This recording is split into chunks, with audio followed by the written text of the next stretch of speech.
Sir अगर हम family reunion visa की अपॉइंटमेंट बुक करें तो एम्बेसी की तरफ से इंक्वायरी की कॉल आती है। अच्छा जी, इस तरह के कमेंट्स मुझे बेशुमार दफ़ा आ चुके हैं और मैसेजेस भी आ चुके हैं, और ये किस वजह से आते हैं और इसके अंदर आप लोगों की मिस्टेक क्या आती है, तो इस वीडियो के अंदर इस चीज़ को जो है वो डिस्कस किया जाएगा। तो वीडियो को शुरू करने से पहले आप लोगों से रिक्वेस्ट है कि अपने चैनल को सब्सक्राइब कर लीजिएगा। सोशल मीडिया के जितने लिंक्स है डिस्क्रिप्शन में मेंशन है, लाजमी विजिट कीजिएगा। इंशाल्लाह काफ़ी ज़्यादा इन्फॉर्मेशन आपको वहाँ से भी मिलती रहेगी।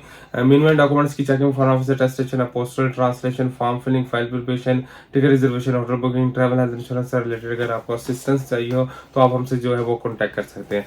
तो ये वो लोग मैसेजेस करते हैं जिन्होंने अच्छे खासे भारी भरकम जो पैसे होते हैं वो किसी को प्रोवाइड कर दिए होते हैं और उनसे कमिटमेंट कर ली होती है कि आप जैसे ही हमें अपॉइंटमेंट दे देंगे तो हम आपको पेमेंट दे देंगे। तो इस तरह के बेशुमार आप कह सकते हैं डडू चार्जर्स और आप कह सकते हैं कि जो मौसमी मेंढक होते हैं वो एजेंट हजरात निकलते हैं, वो आम लोगों से इस तरह से काफ़ी ज़्यादा जो है वो पैसे ले लेते हैं और उनको एक आप फेक आप कह सकते हैं कि कंफर्मेशन लेटर भेज देते हैं, और जब वो वेरीफाई करने की कोशिश करते हैं तो उनको मैसेजेस आते हैं कि आपको फलाने दिन अम्बेसी की तरफ से या अम्बेसी के रिप्रेजेंटेटिव की तरफ से कॉल आ जाएगी जो कि आपकी अपॉइंटमेंट्स को कंफर्म करेगा। और उनको एक मैं कहता हूँ कि वो एक पैराडॉक्स सिचुएशन में, ब्लैक होल में वो भिजवा देते हैं जिसके अंदर वो बस इस चीज़ का वेट करते रहते हैं कि अभी हमें इंक्वायरी की कॉल आती है। तो कुछ टाइम गुजरता है, महीना दो गुजरता है, वो टेंशन जब उनकी स्ट्रेस बढ़ना शुरू हो जाता है तो वो फिर डिफरेंट जो है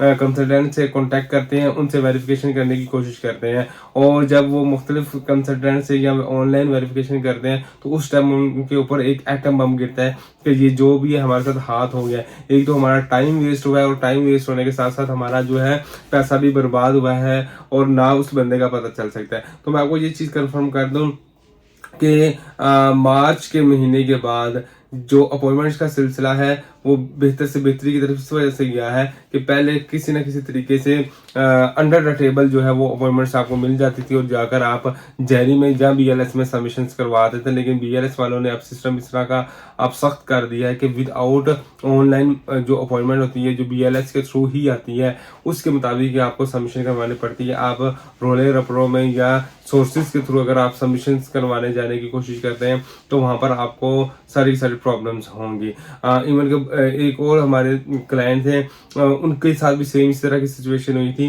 कि उनको तकरीबन 2 महीने आगे की उन्होंने अपॉइंटमेंट दे दी थी, और 2 महीने के बाद जब अपॉइंटमेंट की डेट आई तो उससे हफ्ता पहले उन्होंने कॉल कर दिया कि आपकी अपॉइंटमेंट की वेरिफिकेशन होगी इस दिन और उसके बाद जाकर आगे आपको अपॉइंटमेंट मिलेगी। तो वेरिफिकेशन के बाद मजीद 2-3 दिन का उन्होंने टाइम दे दिया। जिस दिन वो एम्बेसी के अंदर गए हैं तो वो सारी अपॉइंटमेंट्स जो है वो फेक निकल आई थी। तो आप लोगों से रिक्वेस्ट है कि इन चक्करों में मत पड़ें।